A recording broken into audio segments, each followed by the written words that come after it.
Alright. About 2 years ago, I built my first spring lock, and I'll be the first to admit, it sucks. I don't like that the spring lock sticks out, I don't like that you have to pull the spring lock back, and I don't like that I made spikes for no reason because I guess I was on some masochist kind of grind. And to be honest, I wish I could have done better. I built a new one.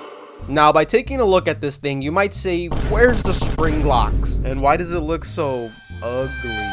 Well, with the new design, this whole thing right here is the new spring lock. And let me explain why it looks like that. So spring locks are supposed to go inside a suit to pull back a robot. Pretty easy, right?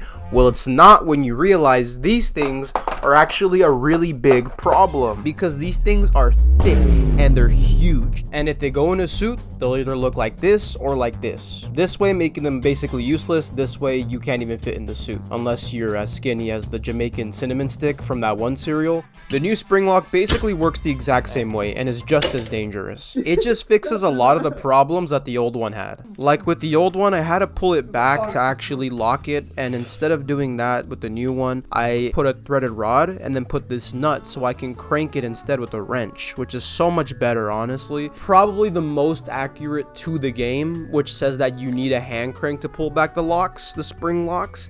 And it also prevents me from getting arthritis in the future, so honestly, huge W. And so far, that's the only difference I made from the old one. It's basically all the same. Nothing new, nothing different, just that one thing. I'm going to address it. I'm going to address it. These springs right here are not the same as the ones I used before. Well, before you post my address in the comments and my social security number, there's actually a reason why I'm doing it, and it's because compression springs are kind of cringe. They're kind of bad. They have a lot of constraints, meaning that they only can go down for so long compared to extension springs, which are really flexible and can extend pretty far out. And if you're planning to put a robot and a person in a suit, you probably might want to have something that can extend far enough to fit the both things in there. So now with the spring lock fully pulled back, it's dangerous. It's really dangerous right now because your hand can fit through like this, but if I was to move too much, it would go off and crush my hand. I'm scared. I don't want to put this on. I gotta prove a point. Guys, I'm wearing a spring lock suit. Nothing could ever go wrong. I can dance. I can dance with the spring lock activated. The biggest goal for this new one was to keep everything contained in one space, which is having everything inside the suit instead of something actually sticking out, which I hated a lot. I really, really hated it. And I still wanted to do the same amount of damage as the first one did. So good thing I carry a cucumber with me everywhere I go. So I had to test it with that, and to be honest, I didn't think it was going to do any damage to the cucumber because the end of the spring lock is kind of dull, so there's no way it's going to slice it. Oh my god, what the fuck? Oh, that's messed up. That's not right. Yeah, so it sliced it without a problem. I mean, we all saw that coming. I made it pretty obvious. And the cut is small, but it definitely shows that it has the strength to be really dangerous.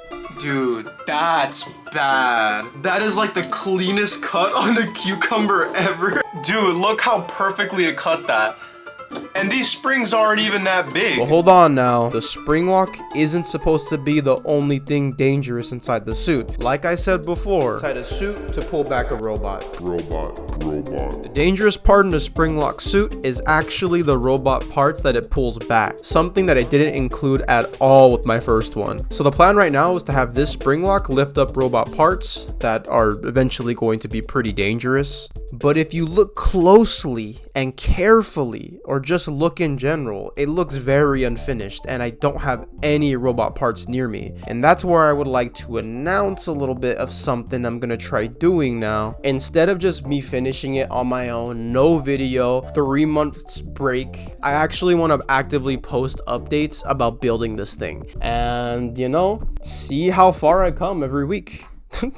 Pause. see how far I go, you know, not come. We're not gonna see how far I come. We're not gonna see unless we get to 100k subscribers. Then we might see how far I come. And it might be boring, like all my videos, but I actually want to like interact with like the people who want to watch this stuff and like see how I can improve it or what I should do better next time. I hope you guys will enjoy that. So every week I'll have an objective. Like today's objective was to actually finish building the hand for this thing, which so far it looks like a 4-barrel shotgun. The progress I've made so far is basically welding these 2 rings around to make the details a little bit better, and then also building this thing that I think is going to be the hand piece. But yeah, so it's not going to only be spring lock stuff, but I do want to actively post updates of me building this thing until I build an actual full-on suit that genuinely works. And that is the new spring lock design. So yeah, that's what I'm doing. I hope you stick around. All right, bye. See you later.